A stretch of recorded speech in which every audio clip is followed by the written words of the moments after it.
শাপলা চত্বরে আমার দেশের কওমি মাদ্রাসার তরুণ সন্তানরা জীবন উৎসর্গ করেছে ভারতীয় আধিপত্যবাদের বিরুদ্ধে।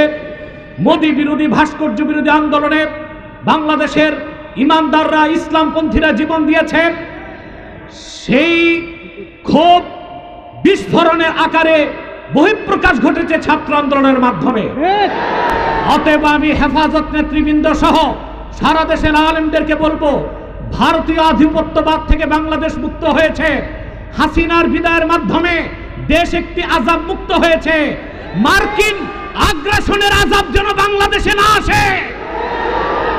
ইউনূস সাহেবকে বলে দিচ্ছি, আলেম ওলামা পীর মাশায়েখদের সিদ্ধান্তের বাইরে যুক্তরাষ্ট্রের কোনো এজেন্ডা বাংলাদেশে বাস্তবায়ন করতে দেওয়া হবে না।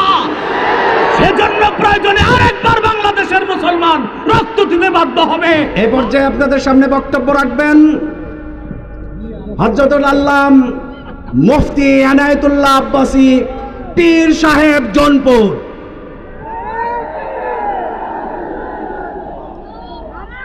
আলহামদুলিল্লাহি রাব্বিল আলামিন والصلاة والسلام على محمد صلى الله عليه وسلم نبي الأنبياء والمرسلين الذي أكمل الله به قصر النبوة أي ختم الله به النبوة وحكم لا نبي بعده وأعلن في القرآن بالبرهان أن محمدا صلى الله عليه وسلم خاتم النبيين والمرسلين قبل 15 سنة أما بعد।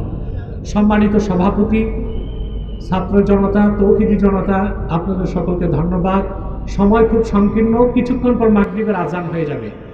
নারায়ণগঞ্জে যে লোকটা বলতো খেলা হবে, যখন ডেট ফাইনাল হলো খেলোয়াড় পালায়ে গেল।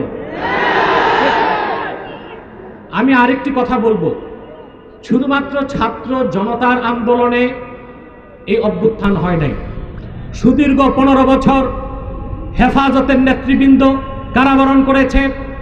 শাপলা চত্বরে আমার দেশের কওমি মাদ্রাসার তরুণ সন্তানরা জীবন উৎসর্গ করেছে ভারতীয় আধিপত্যবাদের বিরুদ্ধে।